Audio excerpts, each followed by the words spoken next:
30 opisyal na tauhan ng Philippine National Police sa kinasuhan kaugnay sa manay malawakang cover-up sa ilang operasyon ng ilegal na droga noong kasagsagan ng drug war. Ayon sa DILG, patunay ito na may malaking sindikato na kasabwat ang mga pulis. Nasa frontline ng balitang yan si Maricel Halili. Sa Interior Department na mismo nang galing, nagkaroon ng malawakang sabwatan sa hanay ng mga pulis para pagtakpan ang ilang operasyon ng ilegal na droga sa bansa. Partikular na rito ang buy-bust operation noong October 2022 na may nasabat na 990 kilos ng shabu na nagkakahalaga ng 6.7 billion pesos. Sa nasabing operasyon, nakita sa investigasyon na sinubukang pagtakpan ng mga pulis ang pagkakaaresto kay Sergeant Rodolfo Mayo. Nabuko rin ang pangungupit ng 2 pulis mula sa daan-daang kilo ng nasamsam na shabu. Tingin Interior Secretary John Vic Remulla, posibleng nagsimula ang kalakarang ito nang mauso ang reward system sa drug war noon pang panahon ng Administrasyong Duterte. Ang drug haul ay hindi nire-report at may para dahil may reward, kukuha sila ng tingi, ilalagay doon, may reward, may accomplishment.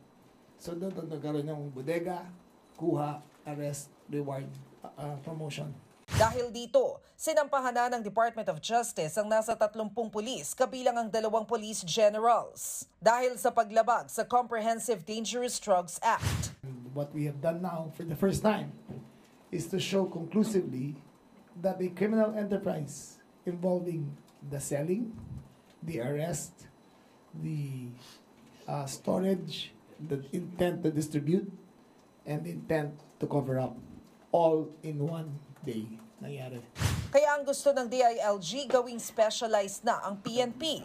Plano nilang mag-offer ng 4 na tracks sa mga pulis oras na tumuntong sila sa ranggong kapitan para mahasa sa larangan ng Anti-Drug Operation, Administration, Investigation at Cybercrime.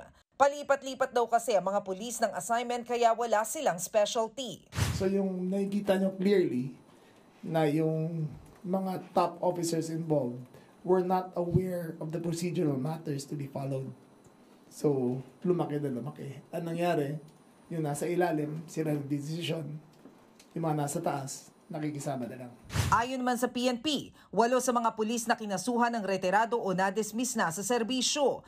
May 22 pa raw na aktibo sa serbisyo ngayon. Isa sa ilalim na sila sa restrictive custody at didisarmahan habang hindi pa pinaaresto ng korte.